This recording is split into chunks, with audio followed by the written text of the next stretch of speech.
Personal comment చేశాను పవన్ కళ్యాణ్ గారి మీద. నేను దానికి అపాలజీ చెప్దాం అనుకున్నాను. నేను చేసిన తప్పే.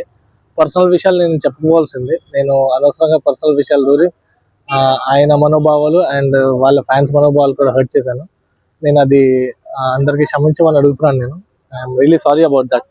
అండ్ నెక్స్ట్ టైం నుంచి వాళ్ళ మీద ఎవరి మీద ఎలాంటి పర్సనల్ కమెంట్స్ పాస్ చేయను. ఎటువంటి పర్సనల్ నా ఒపీనియన్స్ ఎక్కడ చూపించను. ఎటువంటి పర్సనల్ వీడియోస్ ఎక్కడ పెట్టను. ఇది ఎప్పుడు జరిగిందండి? ఇది ప్రీవియస్ సార్. ఇది సో ఇది అయిపోయింది సార్. 1.5 year అయిపోయింది.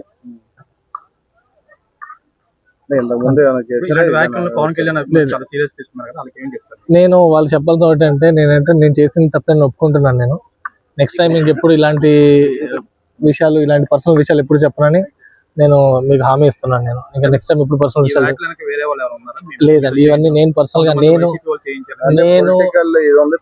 లేదు, ఎటువంటి పొలిటికల్ అభిప్రాయాలు లేవు. ఇది పర్సనల్ గా నేను చేసిందే. లేదు, ఇదంతా నేను నా పర్సనల్ గా నేను చేసుకున్నదే. అది కూడా అది స్టాండప్ కామెడీలో ఫ్లో లో వస్తుంది. అది ఇది పర్సనల్ గా నేను రాసి చేసింది కాదు. ఇది అలా అని కాదు సార్. అక్కడ ఆడియన్స్ జనరల్ వచ్చే క్వశ్చన్ దాన్ని బట్టి నేను ఒక రిప్లై ఇచ్చానే తప్ప ఇది నేను పర్సనల్ గా చేసిన టార్గెట్ కాదు. ఇది నేను చేసిన తప్పే. అది అటువంటి చేయకూడదు. నేను చేసిన తప్పే. అది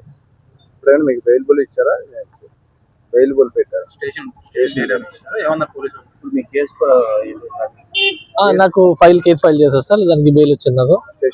అవును సార్.